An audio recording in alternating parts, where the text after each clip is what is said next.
Jika kekuatan diukur pakai banyaknya tentara, maka Romawi banyak, kita sedikit. Tetapi kemenangan tidak ditentukan oleh itu. Jumlah. Ya, tapi kebersamaan kita dengan Allah dan Allah membersamai kita. Apa rahasianya pasukan perlawanan? In takunu ta'lamuna fa innahum ya'lamuna kama ta'lamun. Kalau kamu susah, kamu sakit, mereka juga sama. Kamu berat, mereka juga berat. Tapi tarjuna minallahi ma la yarjun. Kamu masih punya satu sandaran, harapan ke Allah, sementara mereka nggak punya harapan.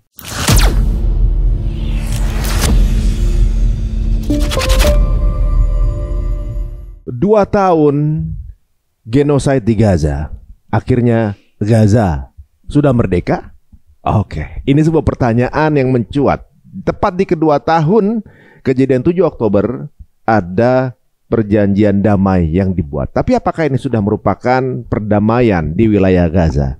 Langsung kita tanya dengan guru kita Ustaz Bahtian Nasir yang tentunya juga mengamati hal ini, dan kira-kira pandangannya seperti apa sih yang sedang terjadi di Gaza. Assalamualaikum warahmatullahi wabarakatuh. Waalaikumsalam warahmatullahi wabarakatuh.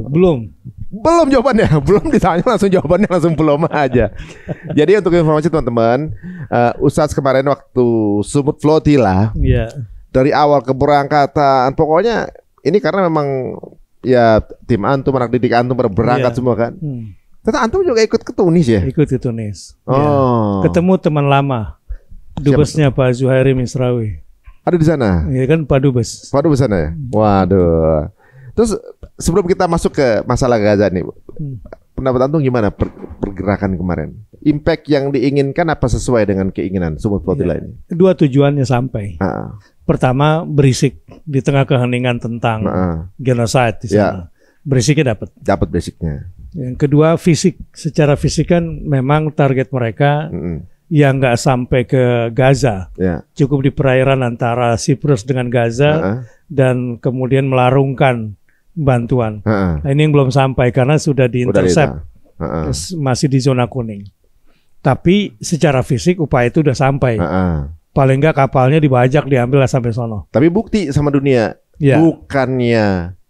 bukannya bantuan itu memang apa namanya? Dia apa-apain, memang nggak bisa masuk. Nggak bisa masuk. Emang terbukti sama dunia berarti kan? Iya. Terbukti. Dan memang targetnya sih sebetulnya bukan bantuannya yang banyak, tetapi bagaimana menembus blokade supaya terbentuk koridor kemanusiaan.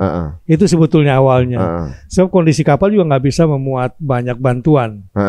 Yang dipentingkan pada saat itu adalah bagaimana koridor kemanusiaan ini sampai ke sana. Pesannya sampai gitu ya? Pesannya sampai. Jadi dari harga yang mereka minta per kapal sekitar 100.000 US, itu include macam-macam termasuk bantuan orang dan lain-lain. Nah ini memang sudah diatur sedemikian rupa supaya keamanan kapal dalam berlayar itu terjadi keseimbangan lah. Jadi kalau kebanyakan bantuannya mungkin susah juga mereka belayar. Dan itu bukan apa vessel yang proporsional untuk bawa bantuan sebanyak itu sebenarnya. Cuma kan narasi dari Israel bahwa nggak bisa masuk karena kan pintunya pintu Mesir gitu kan. Ini nggak pakai pintu Mesir, nggak pakai pintu Jordan nih. Dari laut nggak boleh juga ternyata. Nah ini yang penting buat saya sebetulnya. Jadi coba lihat kemarin itu kan kita head to head langsung sama Israel. Iya. Jadi kalau dari darat kita ribut sama Mesir dulu atau ribut sama Jordan dulu. Udara juga gitu, kita nggak bisa mentok deh. Ide dari laut ini sebetulnya walaupun ada presiden masa lalu di zaman Umayyah. Di zaman Umayyah dulu kita punya pangkalan militer angkatan laut di Gaza, di Akka dan di Kubrus atau Siprus kalau sekarang. Nah, dulu kita punya 220 armada di zaman Umayyah. Artinya apa yang kita lakukan hari ini lewat laut sebetulnya pengulangan yang harus kita tembus ya. Tapi ya memang tidak mudah karena saat ini dia penguasanya di perairan itu. Namun yang paling penting saya kira lewat laut ini strategis karena kita head to head sama dia. Dan gelombang juga akan berhenti walaupun kemarin Thousand Medallions gitu kan di intercept juga kan kemarin itu. Dan saya kira akan terus berangkat dan kita juga terus akan berangkat sampai nanti takdirnya kapal seperti apa yang dibutuhkan. Yang di permukaan kah, yang di dasar laut kah, atau yang mengapung semacam drone bawah laut, bawah alam, membuat mereka capek sendiri untuk intercept. Ya terus. Karena selain lelah untuk secara fisik, dua malunya itu ya. Iya. Karena kalau kita lihat berarti ada ya sampai seluruh negara mau melakukan hal ini dan dia satu-satunya common enemy gitu kan? Iya, jadi ada sekitar 44 negara. Ya kita kan seluruh mata pada memandang ke sana. Iya betul. Lagi live lagi. Betul. Nah itu dia. Cuma sengaja dia kalau intercept selalu malam. Biar? Nggak kebaca satelit. Kalau siang kan satelit itu terang lihatnya. Kalau malam satelit nggak terlalu terang lihatnya. Jadi nggak bisa direkam. Iya, dia takut banget kalau kelihatan siang-siang itu. Makanya serangan selalu malam. Oh, ada pinter juga ya, cerdik ya mereka. Tapi gerakan ini memang sangat menggelisahkan mereka sih. Iya. Kan hari sebelum pemboman Qatar, satu hari sebelumnya itu kapal kita diintercept, yang dari Barcelona masuk ke Tunis, diinterceptnya di perairan Tunis. Jadi nggak ada harganya dunia Arab ini di mata Israel itu. Jadi dia langgar semua. Dan nggak ada sikap-sikap yang tegas gitu kan? Iya, artinya tegas dalam pengertian perlawanan militer. Nggak ada. Nggak ada. Di permukaan nggak ada. Yang ada justru Tunisia saat itu kemudian komunikasi sama Iran. Ya. Nah, malam itu datanglah utusan Iran yang kebetulan saya melihat mereka. Kerjasama Menteri Luar Negeri antara Tunisia dengan Iran ketika diintercept pada hari itu. Besoknya kan Qatar dibom. Nah lusa kapal kita diintercept lagi tuh di pelabuhan di Tunisia. Jadi antara pemboman Qatar dengan intercept kita itu didahului dan di setelahnya juga gitu. Artinya kaitannya cukup saling mendikoi kali ya? Iya cukup kuat itu pengaruhnya. Walaupun antara Hamas dengan ini tidak ada hubungannya. Tapi gerakan global ini, Sumut Flotilla ini memang sangat mungkin menguatkan negosiatornya Hamas. Nah, dia kesal juga setelah itu kita juga juga kan gitu. Diancam juga dari awal. Jadi apakah ketika waktu di-intercept untuk kemudian isunya ke situ di Qatar ngelakuin sesuatu ditutup lagi dengan soal biar orang nggak fokus gitu? Atau gimana? Itu katanya berangkat dari kapal induknya Inggris. Iya. Jangan-jangan drone-nya juga lagi? Itu berangkatnya sebetulnya dari pangkalan militer Angkatan Lautnya Amerika di Sisilia. Waktu ke Qatar? Oh waktu intercept? Iya, intercept kita yang di Tunis. Oh deket ya? Iya kalau Israel ke Qatar kan deket ya. Waduh sekarang ini sepertinya dengan yang sudah berjalan seperti sekarang, apalagi tambah ramai lagi dengan ditangkapnya para aktivis kemanusiaan, itu justru membuat namanya makin buruk. Bahkan ketika akhirnya pada pulang, bukannya kemudian pada takut, malah tambah semangat gitu. Tambah semangat gitu. Dan 2 juta orang langsung demo kan di Italia kan. Nggak pernah sebanyak itu. Marah karena dituduh teroris sama si Netanyahu. Sama Ben Giver. Ben Giver ya. 70 kota di Italia langsung demo ya, gitu ya. Dia mungkin udah mulai takut akan di Nepal kan kali ya. Tapi ada yang ini gini Ustaz. Kejadian itu terjadi. Pas nggak berapa lama 2 tahun, 2 tahun kan. Tiba-tiba pengumuman ini kesepakatan deal ini ada keterkaitan apa emang qadarullah berjalan di timeline yang sama? Ya, kalau secara faktual ya, kita bicara faktual aja. Inggris sama Perancis mengakui Palestina ini sesuatu. Iya, banget. Ya, tetapi Inggris dan Perancis yang awalnya sekutu Amerika mengakui kan bukan gara-gara sadar. Gara-gara tekanan masyarakatnya. Kalau nggak bisa jatuh itu pemerintahannya. Mungkin karena takut ada Nepal kejadian gitu. Nah itu dia. Jadi pemimpin ini bukan karena sadar, karena tobat, bukan. Ya karena takut. Pencitraannya. Ya benar. Positioning politiknya, terutama sebagai pemimpin. Karena masyarakat dunia udah begitu. Ya. Jadi kalau dia tidak lakukan itu ya bahaya. Berarti punya jasa Indonesia ya? Karena katanya kejadian di Indonesia menginspirasi Nepal. Tapi Nepal sampai lengser. Ya. Dan lengsernya kejadian di Nepal katanya membuat ngeri banyak pemerintahan katanya. Ya betul. Termasuk Indonesia. Oh, Indonesia juga ngeri juga. Terutama KPU. Oh iya. Ya kan terakhir kan KPU kan. Diancam di Nepal kan, maka dirubah lah. Iya.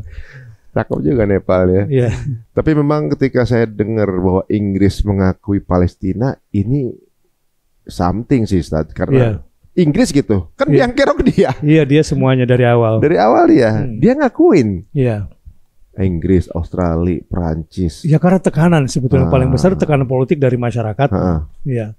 Kalau nggak itu mungkin dia masih pada posisi semula. Artinya sampai hari ini pun sikap politiknya masih, tapi gara-gara tekanan ini aja. Termasuk di Eropa secara keseluruhan. Bukan cuma Inggris kan. Jadi ini mengkhawatirkan. Apakah ini juga yang membuat Trump akhirnya mengajak meeting? Saya kira sangat besar. Apalagi ketika gelombang civil society ini bergerak lewat laut dan semua mulai marah, ya bahaya, Amerika yang kena. Jadi bukan cuma Israel. Inggris sudah berlepas diri, tinggal Amerika sendirian kan. Jadi tinggal dia fokusnya. Pada lepas tangan. Pada lepas tangan kan teman-temannya. Jadi dia jadi sasaran utama. Tinggal berdua aja nih berarti.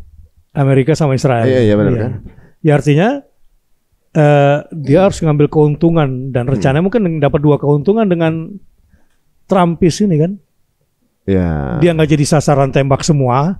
Dia seakan-akan juga jadi pahlawan sekarang. Masuk akal ke situ ya. Karena dia sendiri yang veto kemarin kan. Seolah-olah udah common enemy Amerika dan Israel. Tiba-tiba punya fakta seperti ini. Tapi kan kalau saya lihat keinginan untuk kemudian damainya, pas dilihat pasal-pasalnya menguntungkan kelompok Wahyudi juga itu. Ibaratnya seperti damai nggak nih? Kalau nggak damai kita nggak salah dong kalau gabung. Soalnya begitu, benar nggak? Itu kan pemaksaan. Tapi kerennya ketika dia berkelit, di sini yang cerdas banget sebetulnya ketika menerima. Jadi jawabannya menerima gitu ya? Ya jawabannya menerima, tapi tidak pada posisi yang lemah gitu. Jadi misalnya gini, sangat dibedakan antara kelompok perlawanan lah, saya menyebutnya kelompok perlawanan Palestina di Gaza dengan serangan militernya Israel nih ya. IDF lah saya menyebutnya. Jadi cara Hamas menerima Trumpis ini nggak buang mukanya si Trump, tetapi juga nggak memuliakan si Netanyahu. Jadi betul-betul dia mampu berkelit di situ, di perjanjian. Proporsional gitu ya? Jadi apa yang diinginkan oleh Trump, peace, peace, ya. Apa yang diinginkan oleh Trump, pujian dikasih. Jadi kartunya dikasih semua. Tapi ini nggak berlaku buat si Netanyahu. Gitu. Dan dia tapi juga masih tahan kartu nih. Gue nggak terima 3 hal ya. Demilitarisasi misalnya. Pelucutan senjata nggak ada tuh. Nggak bisa sepenuhnya. Gue tetap harus pegang. Yang kedua, ya gue harus punya tetap pengaruh politik di Gaza. Walaupun ini kita serahkan kepada otoritas Palestina, tapi nggak serta-merta kemudian Hamas kehilangan pengaruhnya. Begitu juga perjanjian ini nggak termasuk loh penghilangan infrastruktur. Artinya penimbunan lorong-lorong itu terowongan itu nggak berlaku loh. Gitu. Dia minta itu ya? Trump kan minta itu semua. Nah, tapi Hamas tetap bisa bertahan, gitu, tetap bisa bertahan, dan si Trump nggak kehilangan muka, dia tetap terpuji gitu. Yang dia inginkan tuh dikasih sama Hamas, jadi kan kayaknya perannya oke banget lah ya sekarang. Emang validasi yang dibutuhin kan? Ya, dia butuh itu. Tapi kerennya ketika ada narasi kita udah nawarin damai, dia nggak terima, ternyata nggak bisa. Kita nawarin damai, saya terima. Jadi seolah-olah narasi-narasi besok ketika mau menyerang lagi, kita nyerang karena pasukan perjuangan nggak menerima tawaran damai, seolah-olah kan gitu kan. Nah, narasi awalnya kan saya terima, berarti kan bukan itu kan. Cuma nggak menyerahkan senjata. Ini keren banget sih sebenarnya. Di situ bagusnya. Jadi Ini yang membuat akhirnya Israel itu jadi ambigu gitu. Antara menerima dan kesel. Iya. Ya, terutama tekanan kelompok kanannya. Kelompok kanannya ini kan nggak bisa menerima penarikan sepenuhnya. Ya. Tapi untuk pertama kali Trump keras terhadap Israel. Nah, ini juga kerennya. Jadi lu harus menerima, kenapa lu enggak? Lu keluar dulu semuanya. Itu penting tuh poin di situ. Yang kedua, bantuan kemanusiaan jangan ditutup, harus masuk. Walaupun pada kenyataannya mungkin ada kelicikan juga kan. Pasti. Dan ini masih semu kan. Istilahnya perjanjian semu lah. Sangat berpotensi untuk dilanggar. Makanya Israel mengambil posisi ambigu kan dia. Artinya di depan Trump, di sampingnya ketika dipaksa oke, gitu. Tapi pelaksanaannya nanti habis 75 orang kemarin meninggal. Iya. Lagi pembicaraan perdamaian itu malah tetap bom. Iya, hari ini masih ada juga. Masih ada juga kan? Tanggal 9 ini. Harusnya udah berlaku, tapi dia masih ngebom juga. Masih ngebom juga. Kayak nggak ada yang berani marahin dia atau apa, ngasih sanksi ke dia, ke mereka jadi gemes juga kita tuh. Ya selama dunia, terutama dunia Arab masih terpecah, dunia Islam masih nggak kompak, ya dia terus kayak begitu. Nah, kuncinya ada di apa? Para raja-raja Arab lah ya sebenarnya. Sebenarnya lebih pada masyarakat sih kalau gue sih. Masyarakat? Civil society. Ya maksudnya lama-lama kerajaan juga mikir juga kalau boleh dimusuhin. Sama kan, kayak Inggris sama Perancis kan. Kalau kita nggak lasak, kita nggak ributin, kita nggak berisikin, akhirnya sampai juga telinga sana. Mundur juga tuh Inggris. Tapi benar juga ya, ketika tekanannya bukan hanya dari orang Islam itu lebih kuat ya. Ya. Jadi udah social consent. Sepakat ini salah gitu kan. Jadi isu-isu bahwa jadi teman-teman semua mungkin yang perlu kita sebar isunya adalah ini isunya udah isu kemanusiaan, udah isu bersama begitu. Itu cakep juga sih sebenarnya, lebih kuat ya. Nah, sebenarnya kalau sekarang mengenai tawanan ya, pertukaran tawanan. Yang ditawarkan merugikan atau fair? Ada 48 tawanan Israel. 20 masih hidup, 28 jenazah. Di tahanan Palestina 1950 sampai 2000 tahanan. Oh, oke. Kira-kira fair atau enggak? Ya, fair lah gitu ya. Segitu kira-kira. Ketika ditukar udah sama-sama terima, berarti nggak ada lagi sebab atau juga mungkin alasan yang bisa dibenarkan Israel nyerang Gaza dong. Harusnya kan dia kan untuk melepaskan tawanan. Tawanan dibalikin. Berarti kalau nyerang lagi udah benar-benar evil aja itu. Tapi kan dulu perjanjiannya udah kayak gitu juga kan. Pertukaran udah dilakukan, dipublikasikan oleh Hamas. Bahkan ini mobilnya, waktu kami tangkap ini orangnya, ini mobilnya kita kembalikan, diamankan sehat baik-baik. Tetap aja setelah itu diserang lagi. Di perjanjian yang awal itu. Jadi apakah perjanjian yang sekarang ini paten? Ya semula masih. Masih ya. Sangat berpotensi untuk. Soalnya ketika orang akhirnya ada apa perjanjian damai, terus diputarlah video-video yang fase pertama kedua waktu Anas itu diputarkan. Pernah terjadi kok kayak gini. Iya betul. Jadi emang semua seperti jangan terbuai gitu soalnya. Jangan terbuai. Jangan. Makanya dari situ Hamas belajar kan. Gara-gara yang kemarin kan euforia pada keluar. Gara-gara keluar ditembakin satu-satu kan. Iya. Ini mirip perang ini ya. Perang Uhud ya. Jangan turun dulu. Jangan. Dia turun, kena tuh. Kena. Waduh. Dan terpancing. Sekarang berarti apa kira-kira kalau menurut pandangan antum yang mesti dilakukan, yang akan dilakukan lah oleh para pejuang ini apa gitu kira-kira? Kalau kita lihat perjanjian ini bisa menjadi sebuah perjanjian, sebetulnya bukan gara-gara tekanan internasional pada awalnya. Pada dua hal, satu keteguhan orang-orang Gaza, rakyat Gaza nggak pernah menyerah, itu yang paling penting. Ini yang harus mereka lanjutkan. Soalnya kalau mereka nyerah juga yang berjuang di luar juga nggak ada gunanya. Nggak ada gunanya, dapat juga pada kabur gitu kan? Itu hebatnya di situ. Yang kedua, ya perlawanan. Civil society. Bukan perang. Jadi kelompok perlawanan bersenjata itu harus dibiayai. Karena gara-gara itu kan mereka mau ke meja perundingan. Kalau nggak ini PBB aja diinjak-injak sama dia kan. Ya semua perjanjian-perjanjian internasional itu, ya humaniter, ya Dewan Keamanan PBB, ya ICG, diinjak semua. Jadi satu-satu yang bisa membuat mereka mau berunding di meja perundingan, ya rakyat harus teguh. Yang kedua, perlawanan nggak boleh berhenti. Itu sebetulnya kalau ditambah tekanan civil society. Civil society global nanti akan bergerak. Gitu. Nah kalau sekarang peran diplomasi Islam kuat nggak di sini?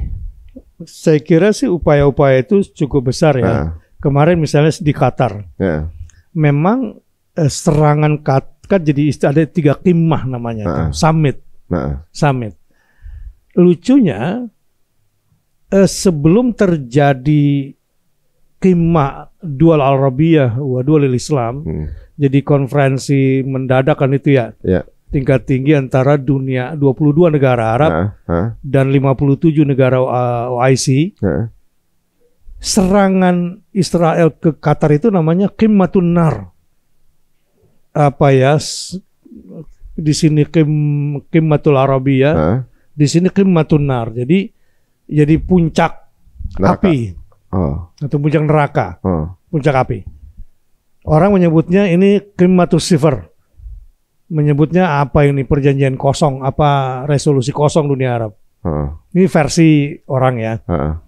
Tapi saya yakin ada langkah-langkah tak tertulis yang akan dikerjakan oleh Qatar. Misalnya dari sisi ekonomi misalnya, dia akan batasi bantuan, investasi agar ekonomi tidak berkembang baik di Amerika maupun di Israel. Belanja senjata misalnya. Dan saya kira raja-raja Arab sudah mulai berpikir ke sana dan sudah mulai melangkah. Ya, walaupun secara tertulis di resolusi itu nggak ada. Jadi dibiarkan resolusi itu ngambang aja secara politik ya, sama lah kayak Prabowo kemarin diserang ya. Gara-gara ada tambahan kata-kata Israel perlu juga diamankan ya. Itu kan bahasa politik luar negerinya Indonesia lah itu. Bahasa siasah lah ya. Ini bahasa siasah. Tetapi kalau kita kembali, dunia Islam ini saya kira sudah sangat kuat ya bergerak ya. Terutama Pakistan, Turki yang diharapkan ya. Kalau Iran kan punya agendanya sendiri. Ya punya agendanya sendiri. Sementara Pakistan yang punya nuklir, ini juga nggak bisa diabaikan ini kalau dia marah. Turki juga punya kan? Turki nggak punya. Nggak punya ya? Nggak boleh karena kan Perang Dunia Kedua kalah. Bukan sekutunya Inggris kan. Dia sekutunya Jerman. Ottoman dulu. Jadi nggak boleh punya nuklir. Nggak boleh punya nuklir ya. Kalau ditanya bisa nggak bisa. Sama kayak Indonesia bisa bikin, tapi kan gara-gara non-blok. Jadi nggak. Ya. Tapi mungkin nggak sih yang punya nuklir, tapi maksudnya bilangnya statement nggak punya tapi punya gitu. Ya Iran. Awalnya kan gitu dulu. Nggak punya akhirnya juga punya.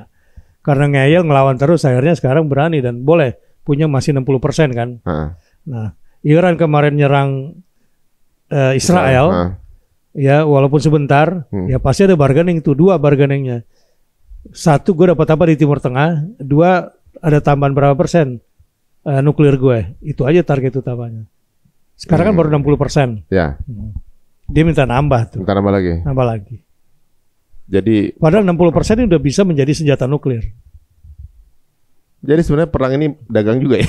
Ya, sebagaimana Palestina kan dagang awalnya. Jadi kalau cerita aja Palestina, begini.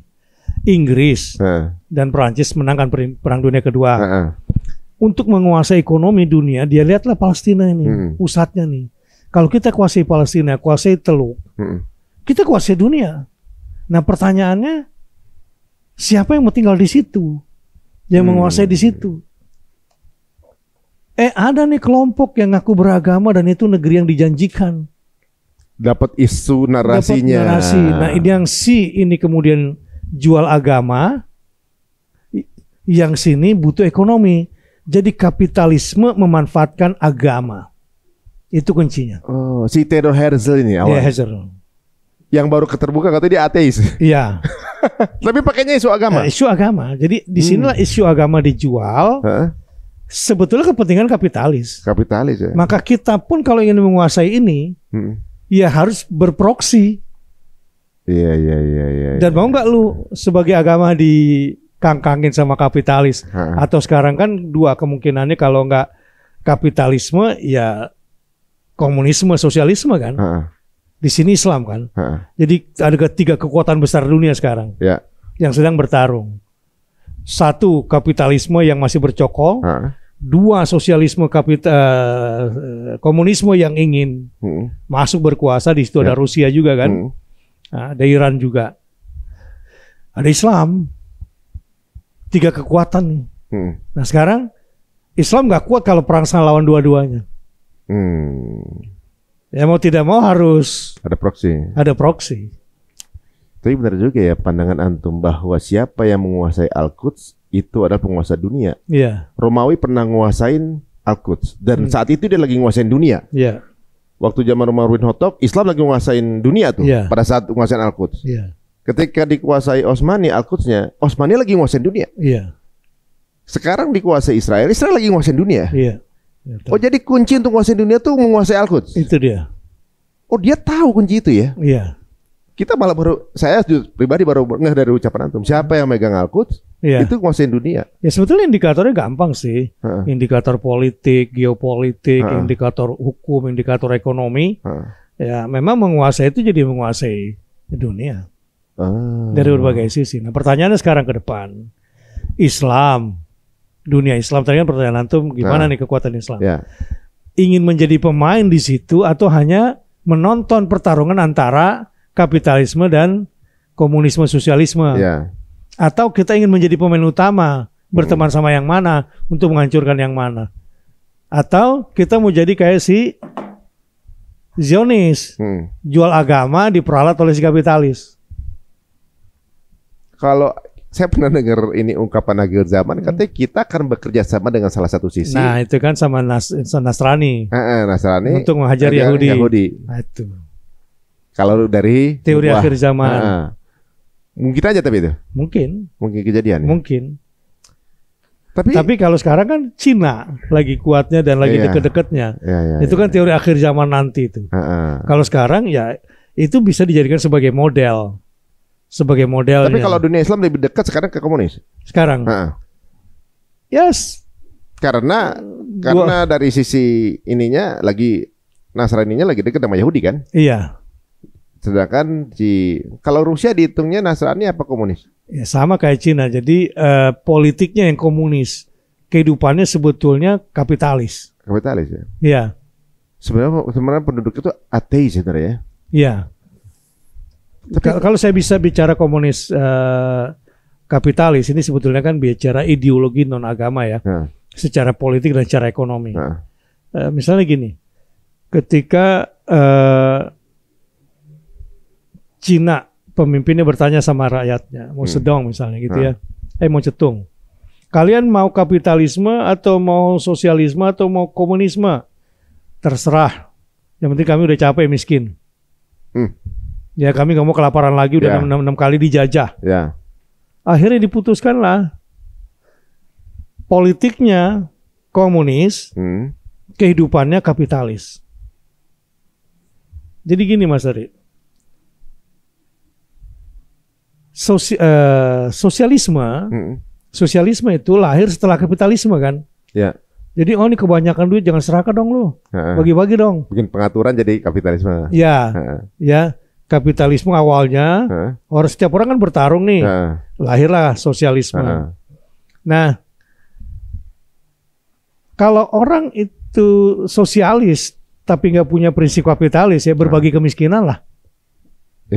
Ya, harusnya kan bagi kekayaan, jangan bagi kemiskinan. Ini prinsip nih, yang dipegang oleh Cina nih. Ya udah akhirnya pemerintahannya komunis, kehidupan ekonominya ya kapitalis. Dan ini untung banyak.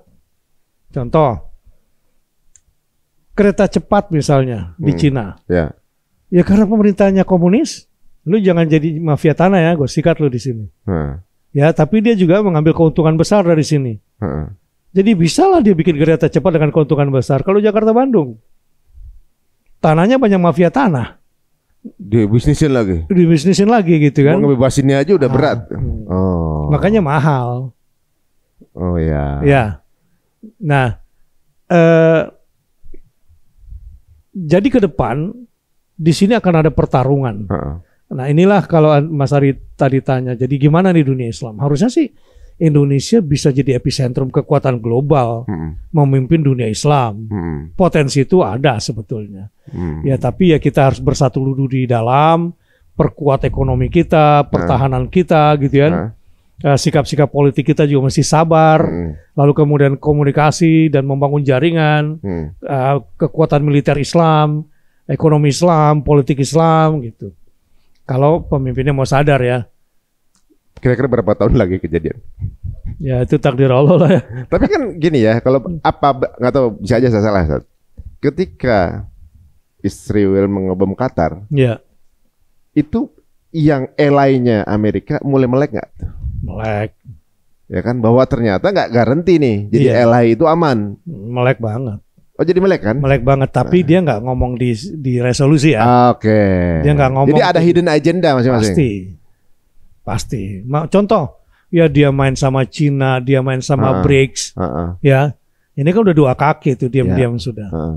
Dan dia cuma butuh trigger aja dong nih. Ya, butuh trigger aja. Ada trigger langsung merapat kalau saya. Soalnya kalau nggak salah sejak kejadian itu Arab Saudi mulai ada pendekatan sama Pakistan. Ya.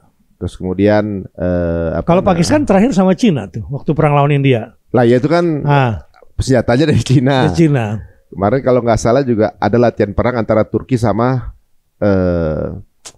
siapa kemarin? Syria apa? Qatar apa pokoknya ada latihan perang sama Turki gitu. Yang kayaknya mereka udah mulai pada ada menjalin ini deh. Kalau saya sih yakin bahwa mereka di level hidden itu ya. Hiddennya pasti terjadi ya. Iya, mereka mudah bergerak itu. Minimal di level ekonomi. Jadi investasi mereka, belanja mereka gitu ya, mulai pasti dibatasi. Waktu kemarin ini ya, terjadi gencatan senjata yang diinisiasi oleh Trump, gitu kan? Ada benefit nggak sih misalnya buat Trump untuk pencitraan misalnya nih, gitu? Untuk kemudian mencari panggung lah, gitu mestinya. Saya juga dengar cerita bahwa perang ini udah bikin banyak keluar biaya, dana udah banyak dikucurkan, tapi nggak selesai-selesai. Mereka butuh alasan yang manis untuk bisa exit dari perang ini dengan elegan, gitu. Apakah agendanya ini juga, atau kita mulai dari politik dalam negerinya Amerika dulu deh, Dia dalam negeri sendiri kan konflik antara Demokrat dengan Republik ini kan udah kayak mau perang dalam kan. Nah, kayak kemarin di Chicago misalnya, udah kayak perang tuh di situ. Ya, selalu ada kejadian. Ini kelompok kiri nih, ini kelompok kanan gitu udah mulai. Demokrat tertuduh dan marah lagi kan di Chicago.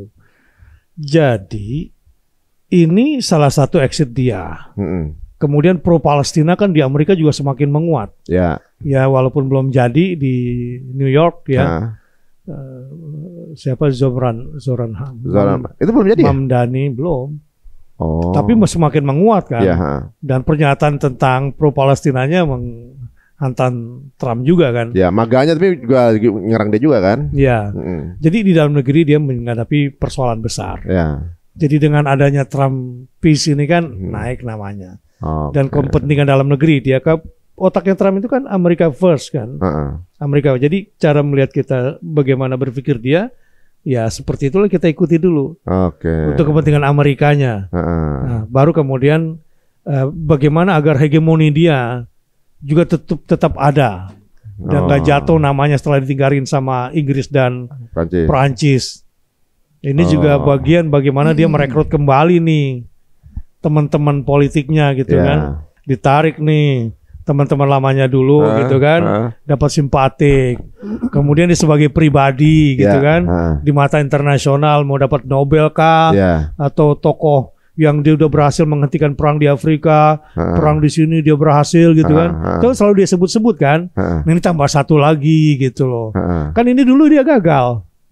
Yang Tampris itu Abraham Accord itu kan gagal dulu di pemerintahan pertama dia. Jadi dia ingin bayar hutang sekarang itu untuk nama baik dia. Katanya kan banyak juga apa ya teori yang nggak tahu benar atau salah. Kenapa dihentikan perang antara Israel dengan Iran? Karena Israel udah nggak mungkin menang gitu. Kalau Iran dilanjutin habis nih. Habis. Akhirnya di atas nama perdamaian dihentikan alasannya. Padahal kalau diterusin daripada habis juga kan gitu kan. Habis. Nah ini perdamaian nih gitu. Gitu juga India dan Pakistan. Indianya kan habis. Iya. Daripada dilanjutin nih temennya India nih. Di stop aja dulu deh. Seolah lu dapat nama di situ. Iya. Padahal emang ini nyelamatin temen kan gitu sebenarnya. Nah sekarang mau cari lagi panggung dari sini. Iya. Oke. Ya sebetulnya dapat banyak dia dengan ngelakuin ini. Gitu. Banyak sekali yang dia dapat. Ini dunia kayak lagi main cerdik-cerdikan ya Ustaz ya? Ya licik-licikan lah. La'ibun walahun wazinatun wa tafakhurun bainakum. Kehidupan dunia ini cuma permainan kan. Permainan dalam bentuk fisik, permainan dalam bentuk perasaan, permainan dalam sombong-sombongan, ada banyak keturunan. Cuma itu aja sih.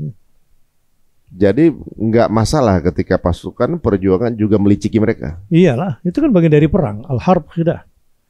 Ya udah, sama kayak perlawanan ini semua. Ya kayak dunia Islam kan juga gitu ya. Ya presiden juga, kita juga kan kayak gitu. Bersiasa semua. Iya, pura-pura aja dulu. Kalau dari suzon antum dari permintaan ini, kira-kira kemungkinan ada niat licik apa? Permintaannya si Trump. Misalnya, kan orang bilang, oke, lucutin senjata, kemudian masuk Tony Blair. Iya. Sebenarnya itu njajah juga, cuma dengan cara yang berbeda. Gitu. Ada teori yang mengatakan begitu bahwa kelicikan maksudnya sebenarnya biar nyerah gitu saya. Bilangnya perdamaian, padahal agenda pasalnya adalah nyuruh yang pasukan perjuangan menyerah, meletakkan senjata, kemudian pemerintahnya diambil dia. Alih-alih perdamaian, padahal jajah juga. Mau jajah, tapi kan akhirnya nggak terjadi itu kan. Jadi begini, kalau saya sih melihatnya Trump ini yang penting namanya naik ya, nama dia harum. Bahwa nanti urusan Israel nyerang si Gaza lagi, dia juga tutup mata. Ini presiden kayak content creator ya sebenarnya. Iya betul. Secara algoritma loh. Iya. Baru kali ini presiden dikit-dikit nge-tweet, dikit-dikit. Dia nggak peduli. Dia nggak peduli. Ini orang gila yang kita hadapin. Kita nggak pernah bisa tebak nih dua-duanya ini. Dua-duanya ya? Dua-duanya. Ini dua-duanya adalah otak kerusakan di dunia sekarang.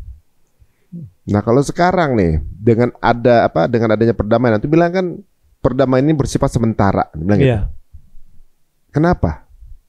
Ya presidennya udah berulang-ulang pengingkaran terhadap perjanjian itu kan. Ya pertukaran udah dikasih dengan benar, tapi akhirnya diingkari lagi, tetap aja pengumuman lagi dan bombingnya lebih sadis kan kemarin itu kan. Setelah dikembalikan mereka ini pun saya kira dengan 48 pertukaran nggak mungkin dia kasih semuanya itu 1.900 sekian. Dia cicil lagi. Dia pasti ada kecurangan ya? Pasti. Tuan aja dia bohongin lah kalau bahasa kita. Iya benar juga. Dan dia selalu punya exit alasan punya. Jadi itu salah satu kelebihan dia dari dulu. Emang licik ya gitu ya? Iya, dia selalu punya diksi. Diksi yang membuat dia bisa exit dari situ. Karena kan orang kalau jiwanya abu-abu, munafik itu, selalu berada di tengah kan. Dia selalu punya diksi untuk pembenaran. Ya pengkhianatan intinya. Kayak ular ini mereka. Iya. Selalu nyari bagaimana caranya nggak ada yang win-win, harus dia win. Iya. Itu prinsipnya. Jadi ya untungnya kalau kita baca Quran ya, bukan cuma di Al-Baqarah, di surah An-Nisa tentang sifat-sifatnya mereka nih. Ini kalau kita mau ambil hikmah ya. Memang kisah-kisah tentang Bani Israel masa lalu itu kayak ayat-ayat itu lagi jadi nyata di zaman sekarang ini. Kayak baru turun sekarang. Ya, artinya terima kasih ya para ahli tafsir sudah menafsirkan. Tapi kan mereka nggak hidup di zaman kita kan. Kita yang ngerasain ini. Kita ngerasain, kita ngelihat gitu. Nah, kita harus melihat itu. Insya Allah. Di depan mata nih ya, di satu sisi kita hina ya. Pembantaian di zaman kita masih hidup. Gitu kan. Tapi di sisi lain, ayat Allah tuh nyata. Berarti benar ini. Gitu. Kita makhluk agama yang benar berarti. Iya. Jadi ayat-ayat itu ternyata banget tentang karakter kemunafikan dia, kebohongan dia, pengingkaran dia, pengkhianatan dia, pembunuhan dia nggak peduli dengan kemanusiaan, nggak ada semua. Iya. Dan alasan social consent internasional pun udah jelas. Mereka nih kaum yang paling rasis kan ibaratnya. Ya, sekarang sudah kelihatan banget sekarang. Iya. Dia merasa dirinya chosen one. Berarti kan dia merasa orang nggak lahir dengan equal. Iya. Tapi itu sekarang hanya ada di kalangan orang tua. Di kalangan anak muda, anak muda mereka udah hancur. Anak muda mereka tuh nggak mihak sama narasi ini. Enggak, dia udah bosan dengan itu semua. Ternyata orang tua gue pembunuh dan genocide. Iya. Itu kata teman-teman gue di seluruh dunia lewat media kan gitu. Yang anak mudanya malah jadi influencer kalau bilang negaranya salah. Iya. Menarik ini sebenarnya. Berubah nih. Dan itu yang benar. Jadi nanti anak-anak muda ini akan mengambil langkah rasional. Misalnya gini, kalau Indonesia kan kabur aja dulu. Iya. Kalau mereka kabur aja dulu itu benar. Iya. Mereka benar. Jadi misalnya gini. Dulu bapak gue orang mana? Yahudi Rusia. Udah bapak kira gue ke Rusia aja gue aman. Bapak gue mana? Yahudi Eropa. Udah ke Eropa. Yahudi Amerika ke Amerika. Yahudi Afrika ke Afrika. Yahudi Arab ke Arab. Itu yang benar. Yatihuna fil ard. Mendiaspora aja dulu. Lu aman hidup. Lu bertobat, lu jadi orang baik. One day lu jadi orang benar, boleh balik lagi ke situ. Jadi tuh Ashkenazi itu balik ke negaranya masing-masing. Iya. Jadi kalau misalnya gini, Mas Ari nanya, Ustadz, ini kan Israel manusia juga. Kalau kita bunuhin dia, usir dia, sama dong kita dengan dia. Ngusir orang Palestina. Ya. Kan gitu kan pertanyaannya. Nah, itu. Pakai bahasanya Pak Prabowo, mereka juga harus diamankan. Yang disebut diamankan kalau kita pakai teori sejarah, ya pakai landasan Al-Quran, teori Al-Quran, ya sudah. Ya tihuna fil ard arba'ina sana. Mendingan hidup mendiaspora aja, kabur aja dulu 40 tahun. Lu hidup aman di luar daripada lu di situ. Iya. Nah, Quran kan begitu teorinya. Lu udah kembali ke negara-negara lu, jadi orang baik, bertakwa, kembali lagi beribadah, jadi orang benar. Wah, ini kamu boleh kok. Kalau itu bilang lu bilang itu kampung suci lu, ya kita beribadah ke situ. Dan orang Islam pasti nerima lu. Seperti yang udah dilakuin Palestina sebelumnya. Sudah berulang-ulang kan kayak gitu. Walaupun nanti juga berkhianat lagi gitu. Ketika mereka kaya balik lagi kan. Ya itulah takdirnya. Jadi kalau sekarang ya kita harus perangi dulu. Ya karena mereka memerangi kan. Iya. Nah, tapi juga sosialisasi tadi kan. Akhirnya anak muda mereka sadar. Saya kan anak muda mereka ngapain. Sekarang kalau kita lihat nih. Siprus kan kebanyakan orang Israel di situ. Iya. Di Siprus itu. Bentar lagi pindah deh. Iya. Dia pikir daripada gua susah. Ya sama kan anak-anak kita nih. Anak-anak kita kalau ditanya merdeka atau mati itu cuma di orang tua. Iya. Buat mereka merdeka nggak harus mati. Iya. Rasional aja gitu ya. Rasional. Buat apa gue bela negara yang gue susah hidup di situ? Kan gue bisa dagang, gue jadi afiliator, produk-produk gue jual di Amerika, belinya di Cina, gue bisa tinggal di mana aja. Ngapain juga gue merdeka atau mati? Nggak perlu mati, gue bisa merdeka juga gitu iya. kan? Nah gitu. Ya karena mungkin dunia media itu udah ini ya, nggak borderless ya. Nggak borderless. Kalau sekarang, tapi walaupun keadaannya kita mesti berjaga-jaga dan juga mungkin belum permanen, tapi ini juga sesuatu hal yang baik juga kan? Maksudnya progres lah, atau kemajuan lah dari kemarin genocide ini udah mulai ada pintu-pintu progres begitu kan? Iya. Ini udah sangat kemajuan, tapi kemajuan bukan karena kebaikan dia ya. Dia karena steadfastnya masyarakat. Iya, masyarakat, sumut istilahnya. Karena keteguhannya, sumutnya mereka, dan konsistensi perlawanan sampai tetes darah penghabisan. Jadi kalau ditanya misalnya capek nggak, Hamas capek banget. Terbatas nggak? Sangat terbatas. Ya, jadi adu nafas kan sekarang. Nah ternyata dia duluan yang nafasnya habis. Habis, oh iya. Tekanan itu. Sebenarnya bukannya nggak berat juga ya. Kalau bahasa Qurannya, in takunu ta'lamuna fa innahum ya'lamuna kama ta'lamun. Kalau kamu susah, kamu sakit, mereka juga sama. Kamu berat, mereka juga berat. Tapi tarjuna minallahi ma la yarjun. Kamu masih punya satu sandaran, harapan ke Allah, sementara mereka nggak punya harapan. Itu tuh kelebihannya sebetulnya. Kalau ditanya apa sih rahasianya rakyat, apa rahasianya pasukan perlawanan, wa tarjuna minallah ma la yarjun. Kalau habis-habisan udah sama-sama habis sudah. Ibaratnya yang di atas bumi aja lapar, kelaparan, apalagi yang di kolong. Iya. Makan apa gitu kan? Betul. Masih hidup tapi mereka ya. Masih hidup. Masih hidup. Misalnya terjadi akhirnya gencatan senjata permanen. Misalnya terjadi nih. Sebuah keuntungan apa kemunduran kalau menurut antum. Jadi ibaratnya gini. Teman-teman ini kan banyak peluang-peluang yang perlu kita lihat secara optimis ya. Tadi mungkin kita semua harus berjaga. Tapi walaupun itu, kemungkinan untuk menjadi permanen pun ada. Akhirnya oke, permanen. Gaza tanpa orang Israel. Dibangunlah misalnya two state solution gitu. Itu sebuah keuntungan untuk Palestina atau tetap rugi? Ya, karena berandai-andai ya, saya nggak mau lanjutin sih. Ya karena two state solution itu memuaskan akal, cocok dibicarakan di perundingan dan sambil ngopi, tapi nggak bisa dipraktekkan di lapangan. Two state ini nggak akan ya? Mana mau ya? Yang dijajah di barat, yang dijajah di timur, penjajahnya di barat, mau berdampingan? Oh, karena udah pernah punya story juga begitu kan? Nggak akan deh. Yang kedua, nggak ada story-nya berdampingan dua kekuatan ini, nggak ada presidennya. Dalam sejarah nggak ada. Jadi salah satunya harus hilang.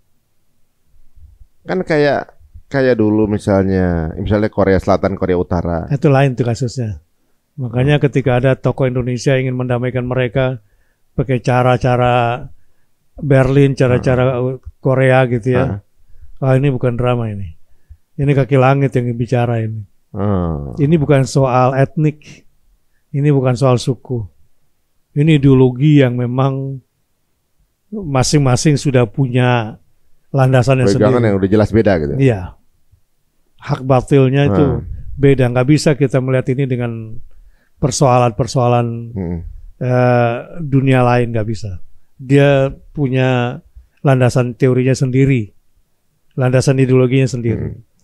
Artinya kalau saya ditanya, kira-kira ada nggak ini perdamaian permanen? Nggak ada. Sebelum salah satunya keluar. Akan selalu begini. Selalu begitu. Misalnya pun terjadi, suatu saat akan konflik lagi. Pasti.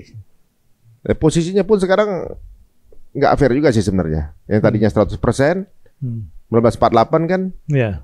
Dibagi 55-45 aja, nggak mau kan? Nah itu kan udah terjawab. Lu boleh berdampingan, udah 20% ya, lu kan lagi susah. Ya, tapi kan watak bangsa ini tetap dia akan nyombong kalau dia berusaha. Ini kayak parasit. Bisa berdamai sama parasit. Iya. Ya akan terus menyebar. Ya memang harus dilumpuhkan. Itulah dia ya teman-teman semua, kalau kita lihat ini sebuah fakta di depan mata di zaman modern kayak gini, masih ada ya penjajahan, itu ada ternyata ya. Penjajahan, genocide, peperangan. Saya pikir cuma di buku sejarah gitu. Ini di depan mata yang udah ada media. Jadi orang tuh kayak ngelihat logika-logika yang tadi cuma kisah, pembantaian zaman dulu, pembunuhan, itu sekarang lagi kita di depan mata ya. Di depan mata. Nyata. Dan di situ kita diminta responnya. Ternyata nggak mudah ya orang-orang ini merespon, memihak kebenaran juga nggak gampang.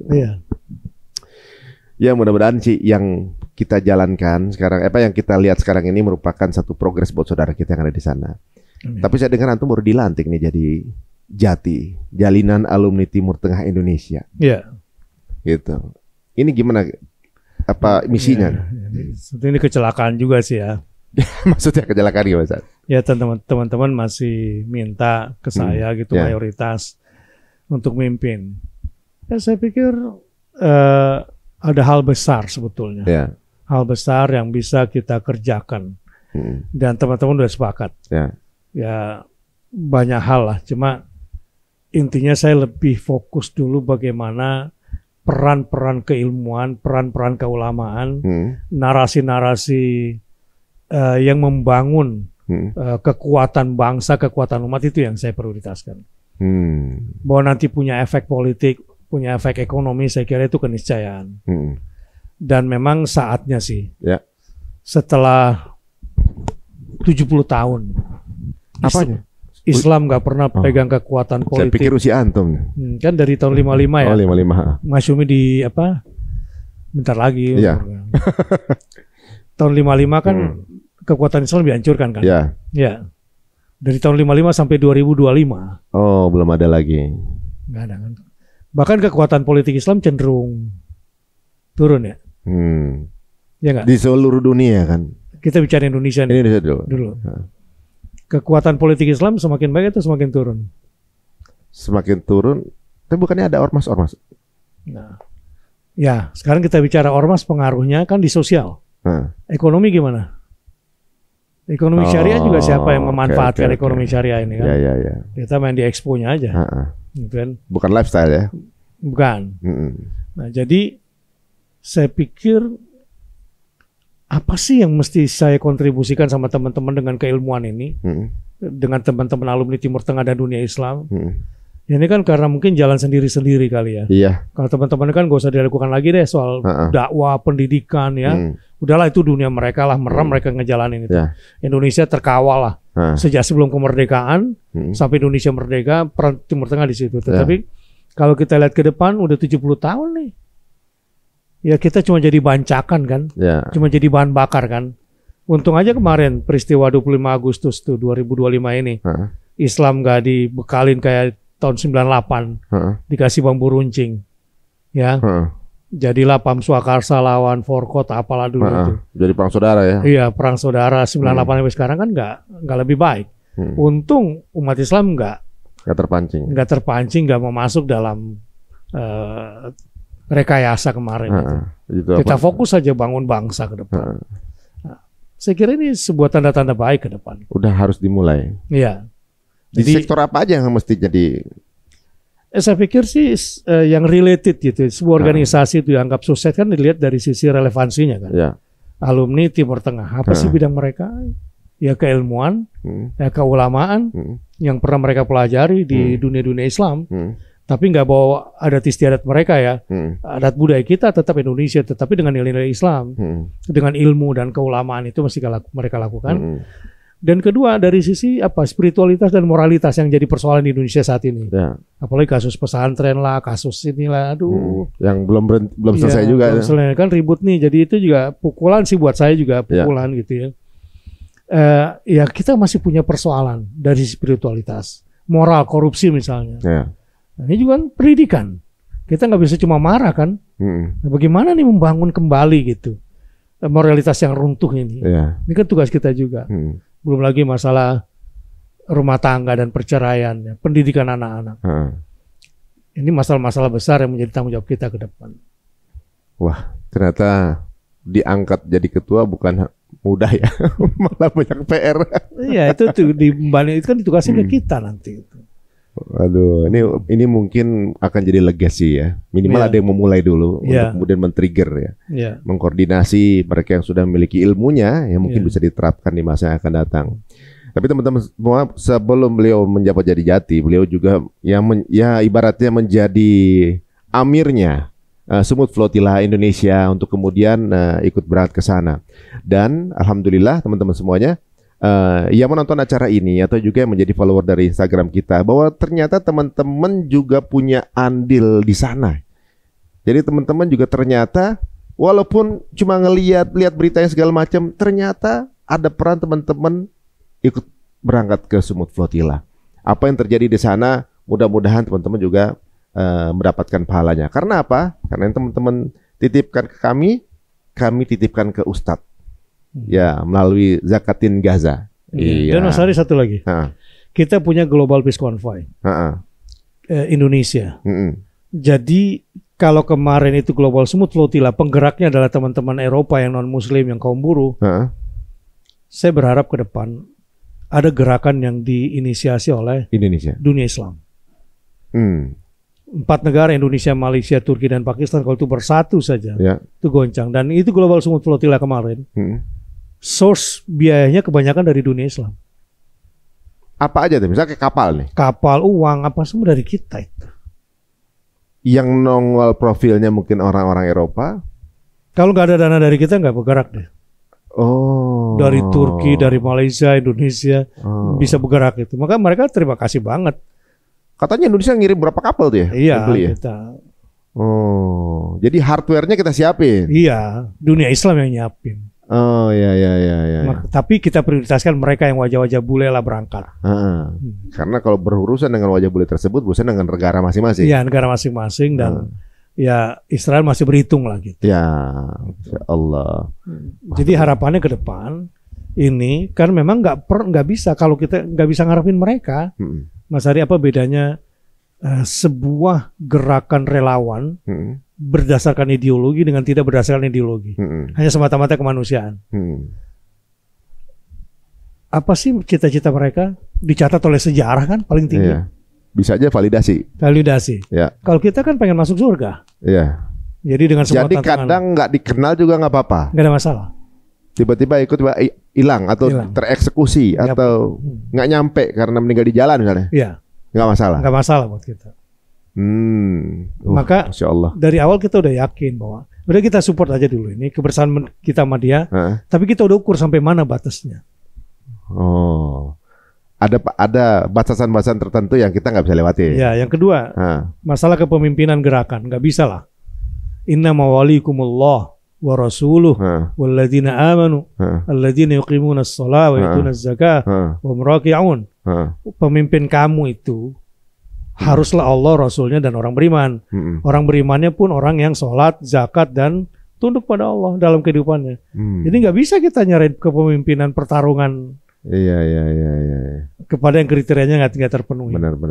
Maka lewat Global Peace Convoy, saya mengajak teman-teman semua, yuk kita bangun kekuatan. Makanya saya bilang tadi, Indonesia bisa kok jadi epicentrum.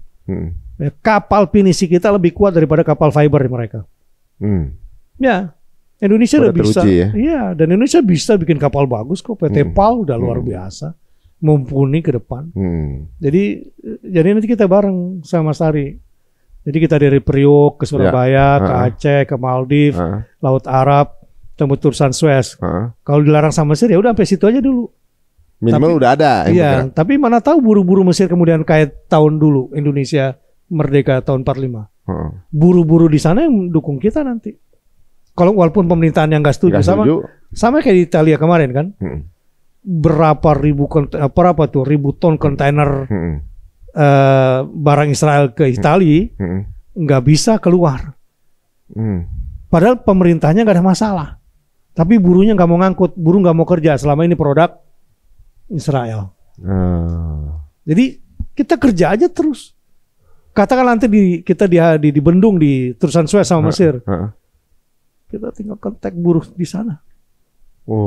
Lawan aja. Sama kayak Inggris dan Perancis akhirnya takluk juga kan. Masa iya sih sisi nggak takluk? Apalagi udah mulai ada sisi ketakutannya juga ya. Ya. Temenan pasti. Bukan berarti aman gitu. Pasti lebih rapuh Mesir dibanding Inggris sama Perancis. Menarik ya. Kayak Semut Ibrahim. Ya. Tugas kita cuma memulai, Allah menyempurnakan. Ketika Romawi akan bertempur sama Islam dan Islam dipimpin oleh Abu Ubaidah al-Jarrah. Khalid bin Walid dari pemerintah pusat kirim surat ke Abu Ubaidah kepada komandan lapangan. Jika kekuatan diukur pakai banyaknya tentara, maka Romawi banyak, kita sedikit. Tetapi kemenangan tidak ditentukan oleh itu. Jumlah. Ya, tapi kebersamaan kita dengan Allah dan Allah membersamai kita. Semua manusia tidak akan pernah bisa mengalahkan kita. Iyan surkumullah fala ghaliba lakum. Kalau Allah sudah tolong kamu, nggak akan ada yang bisa ngalahin kamu. Itu prinsip harus dipegang. Makanya pelayaran kita nanti, walaupun kita jauh ya dari sana, setidaknya ketika kita berlayar misal 2 atau 3 bulan, anggap aja kayak mau pergi haji gitu. Dan di lapangan pasti akan berhadapan dengan typhoon, dengan top gelombang, pasti itu. Ya akan ada masa-masa, tapi kita tebus. Biar aja nanti dunia melihat. Kalau negara yang paling jauh mau capek-capek, masa negara sekitar situ malu ya? Malu negara-negara sekitar, apalagi Qatar yang paling dekat. Ya harusnya kan ente paling depan. Teman-teman di Maldives, Pakistan juga akan bergerak nanti insya Allah. Tapi Semut Flotilla juga bikin malu itu sebenarnya. Ya sangat. Negara Arab tuh bikin malu. Mesir terutama kan yang dilewatin. Tapi mereka ada support ini nggak sih yang hidden gitu? So far sih kalau dari si masyarakat terutama ya. Maksudnya kalau dari pemerintahan nggak ya? Nggak. Insya Allah. Ini memang kalau udah hati yang bergerak ya. Iya. Nah ini ternyata yang di luar menyaksikan juga ternyata teman-teman juga punya andil. Kalau gitu titipannya kita serah terimakan di sini. Iya. Ya semoga nanti kita diajak lagi saat. Ya insya Allah ke depan ya. Ke depan kita konsolidasi lagi lewat Global Peace Convoy bersama dunia Islam, dan saya kira ya kita mesti berangkat itu. Siap, saat ini sebagai tanda terima saat mau silakan ditekan. Alhamdulillah teman-teman semuanya, channel ini ada manfaatnya lah ya. Jadi jembatan teman-teman juga bisa ikut serta, dan mudah-mudahan kita bisa berkontribusi lebih teman-teman semuanya. Terima kasih yang udah ikutan semua. Ini adalah dari kalian. Dan ternyata ketika kita coba kirimkan, saya dihadiahi ini apa namanya replika mimbar Salahuddin Alayubi yang ada di Masjidil Aqsa. Waduh, Masya Allah. Nanti kita fotoin ya. Ustaz, sebagai penutup, apa pesannya untuk sekarang ini anak-anak Gen Z atau kita semua yang melihat proses ini berjalan, tapi merasa nggak bisa ngapa-ngapain?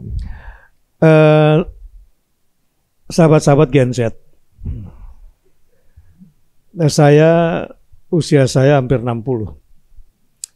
Pembunuhan di depan mata kalian, di zaman kalian berada. Kalau main bola saya lawan kalian, pasti kalian menang dong. Ya benar. Karena kalian gak ada capeknya. Artinya kalian yang paling bertanggung jawab. Ketika anak-anak kecil dibunuh, perempuan-perempuan dibunuh, tenaga Anda, otak Anda, upaya Anda itulah yang sebetulnya yang paling dibutuhkan, dan insya Allah mahal nilainya. Mumpung sekarang lagi mahal saham kalian. Kalau saya kan mungkin udah murah saham saya. Ibaratnya kalau saya beli asuransi belum tentu. Kuota udah terpakai. Udah terpakai. Nah, sekarang kalau kalian anak-anak Gen Z, wah ini lagi mahal-mahalnya. Kalau kalian ingin menjadi orang hebat ke depan, maka kemarahan kalian bukan pada harga diri, tapi kemarahan kalian adalah ketika ada kemanusiaan yang diinjak-injak. Apalagi ada saudara kalian, sesama muslim, dibantai di depan mata, nenek-nenek, kakek-kakek dibantai, dan kalian sebagai anak muda yang tenaganya nggak ada habisnya. Saya kira ini momen kalian semua untuk jadi orang hebat ke depan. Sebuah ajakan teman-teman semuanya yang punya energi paling besar, teman-teman Gen Z semuanya, apapun profesinya, kemampuannya, lakukan di bidangnya masing-masing. Minimal speak up ya Ustaz ya. Ya. Punya akun bicara soal ini ya. Malu dong kita sama non-muslim di luar sana yang lebih teriakannya lebih kenceng, larinya lebih jauh dari kita, udah sampai ke Gaza. Tapi kita yang udah dapat pendidikan dari guru-guru kita cuma bisa mantau aja gitu. Mager lagi sambil main HP tiduran. Benar. Takut algoritmanya rusak gara-gara posting Free Palestine. Waduh. Oh iya, teman-teman yang takut diblokir, takut di-ban, nah kita ini udah berulang-ulang. Jadi nggak usah khawatir. Masih hidup kok ya. Akun Ustadz juga nih. Masya Allah. Jazakallah Ustadz waktunya Ustadz. Waduh, dan teman-teman semuanya, jika dirasa menarik apa obrolan kita dan bisa menyemangati atau juga mungkin men-trigger sebuah ide-ide brilian yang akan keluar dari teman-teman yang menyaksikan ini. Kita nggak tahu apa ya, siapa dari obrolan kita ini ada ide ter-trigger yang out of the box dari yang bisa kita pikirkan. Siapa tahu teman-teman punya ide lain yang lebih brilian. Monggo silakan share link ini sebanyak-banyaknya ke circle teman-teman semua, dan semoga bermanfaat jadi para jariah. Dan terima kasih waktunya Ustaz. Sama-sama. Dan juga teman-teman semuanya, sampai ketemu lagi episode berikutnya. Semoga sebentar lagi Palestina merdeka. Satu lagi Mas Ari. Apa tuh? Jangan biarkan atlet Israel main di Indonesia. Iya, itu dia. Lupa kita bahas itu ya. Iya, dan sekarang sudah alhamdulillah sudah mulai paham bahwa ternyata akan ada kedatangan itu. Ya. Dan kita juga kalau perlu dorong juga FIFA, UEFA untuk jangan membiarkan negara yang tanpa perikemanusiaan ini main di Piala Dunia. Oke, kalau gitu kita tutup dengan Assalamualaikum warahmatullahi wabarakatuh.